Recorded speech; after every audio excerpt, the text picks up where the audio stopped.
Hey guys, so today I'm doing the anti-boyfriend tag. I was tagged by Rebecca, and then I saw that Claudia did this tag, and then I watched the original tag from Alex, or A-Dubs, and I thought it was really cute, and I loved all the questions, so I'm going to go ahead and just do it. And of course, I'm wearing the favorite turquoise earrings that are the big hearts. If you guys are a huge, long-time subscriber, you've been with me since pretty much the beginning, you'll know that I bought these earrings before I had my ears pierced. Never got to wear them because I took forever to get my ears pierced, and now I can finally wear them, and I thought they were the perfect thing for this tag. So I'm going to go ahead and just jump into the questions, so I hope you guys enjoy. So the first question is, what's the most important quality you look for in a guy? And mine would have to be someone who is honest. I like people who are honest. You know, in a relationship, there are going to be times when it's hard to be honest, and maybe there are things you don't want to say, but I think to have a really good, healthy relationship, people have to be honest. So that is a big quality that I look for in a guy. Question number 2 is, what quality is a turnoff? And I would say someone who isn't motivated and doesn't have any goals or ambitions. You know, with moving into college and also the end of high school, people, you know, party, they go out, whatever. And well, that's fine and that's fun. And I have to kind of balance my social life and also my YouTube, kind of more business side of life. I enjoy someone who also does the same thing. So I really find it a turn off when someone just doesn't care about anything, doesn't put any work into anything, doesn't try at school or try at, you know, a job they may have, or just whatever they're doing, they just don't put any effort in and they're just really unmotivated. I think that is definitely a big turn off for me. Question number 3 is, what physical feature do you notice on the opposite sex?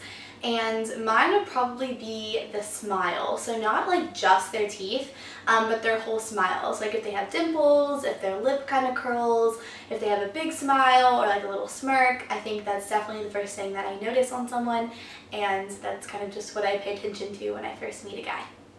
Question number 4 is, describe your dream date. And I think mine would be first going to the animal shelter and playing with all the dogs and the puppies and just seeing how a guy acts around animals, because that's really important to me. If he's good with animals and is like kind and sweet to animals, I think that's really attractive. And then probably like going out on the lake and then like going to lunch or dinner somewhere out on the lake. You know, like it's kind of a good place to go to dinner because you kind of have something to talk about, because you can kind of like look off at the lake if like the conversation gets awkward or something. But I definitely think like seeing how guys treat animals and then how they treat waiters are a good indicator of like the type of guy that they are, and kind of if they're patient, if they're kind and sweet. So I think a date that kind of involves those two would be perfect. Question number 5 is, who would your celebrity boyfriend be? And I think mine would have to be a character, so it would be Ryan from the OC. I love him on that show. It's an amazing show. If you haven't watched it, go on iTunes or Hulu or whatever, Netflix, download it and watch the whole, I don't remember how many seasons there were, but just watch all the episodes. I promise you, it's an amazing show. I'm so sad that it's not on anymore. But definitely Ryan, because the character that he plays is really cute, but he like doesn't know he's cute, I guess. Like he's not like that like arrogant, kind of like cocky, attractive, where he like knows he's really attractive. But then he's also very like tough to guys, and like he stands up for himself, but then he's so sweet and like loving to Marissa, the girl that he dates in the show.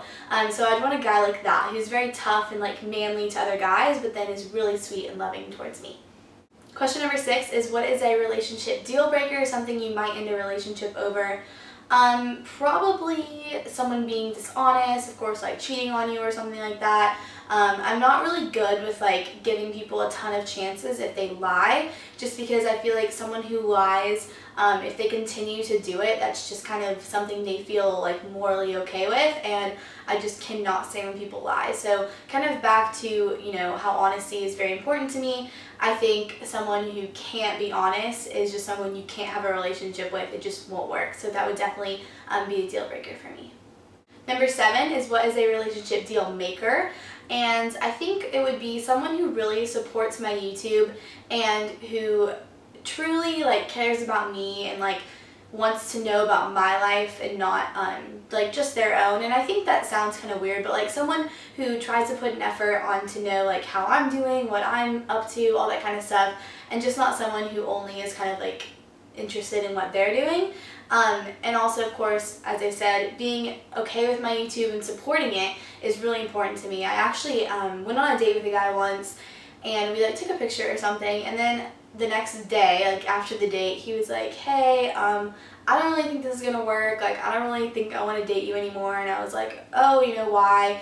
And he told me that he had like seen comments of people being like, oh, is he less cute than her other boyfriend, which one's cuter, blah blah blah. And he was just like, I don't like that like scrutiny, and I don't want to kind of be involved in that. And at the time I was kind of offended and hurt that like he was ending things with me because of like what other people were saying. But on another note, I kind of understand that, you know, I broadcast my life to you guys, I share my life with you guys because it's what I want to do, and I've really, you know, I've seen negative and positive of doing that, but regardless, that's what I'm going to do. And so I understand that some people aren't comfortable with that and don't want to be kind of put into that situation. So anyone that I date has to be at least okay and supportive of my YouTube because it is a huge part of my life. Question number 8 is, what hair and eye color do you prefer? And I think it really depends on the guy. I don't like have a specific color that like you have to have this color eyes, but I typically tend to go for like darker hair and like lighter eyes. Question number 9 is, he buys you a gift, what is it? And I would say I hope it's something very sentimental, something that he put effort and thought into that I would like. So just anything that he like thought that I would like, I think is special. I once had a guy leave a note on my car for Valentine's Day, and while it was just a note, it wasn't anything like super extravagant or expensive, it was so sweet and meaningful because he took the time to like, you know, just write a bunch of really cute things, and just to do that, and like he took the time to put it on my car as like a surprise, and I could tell he just really put like thought and like meaning into it. So that was like the best gift he could have given me. But I also get a lot of questions on like why I wear jewelry from my ex-boyfriend, and people ask like, you know, why do you still wear that? Like, are you guys getting back together because you're wearing his necklace? And I wear it because I like it. I honestly don't think like because we broke up I shouldn't wear any of the jewelry that he bought me. Like I like it, and I associate it with happy and good times. And while we are not getting back together, but I still don't feel the need to like put all of his stuff in a drawer and just forget about it, because for me it was something meaningful that someone that I cared about gave me, and so, you know, I feel like I want to wear it. But I just wanted to address that because I get tons of comments like, are you guys back together because you're wearing his necklace, you're wearing the ring? But no, we are not, and we're not getting back together. I just like to wear the jewelry that he gave me. Question number 10 is, do you have a type? If so, what is it? And I assume this means like a physical like type of guy, like a style. And I would say I definitely like a Texas boy. You know, there's like California boys and we're like East Coast boys. I would definitely say I like a Texas boy, so like jeans and boots, and then like a nice button down, not like a cowboy hat, but just that kind of like tough manly look, but also kind of clean and like put together. And then a backwards hat. If you wear a backwards hat, chances are I find you attractive because I love backwards hats. It's like my thing on guys. I just think that's so cute when guys wear that. So those are probably my like types of guys that I tend to go for. So those are all the questions. I hope you guys enjoyed this video. I would love for you guys to do a video response, or at least answer the questions in the comment below, because I think these questions are really fun and I would love to hear what you guys think about them. So I hope you guys enjoyed this video. I'll see you guys very soon, and yeah, have a good night. Bye everyone.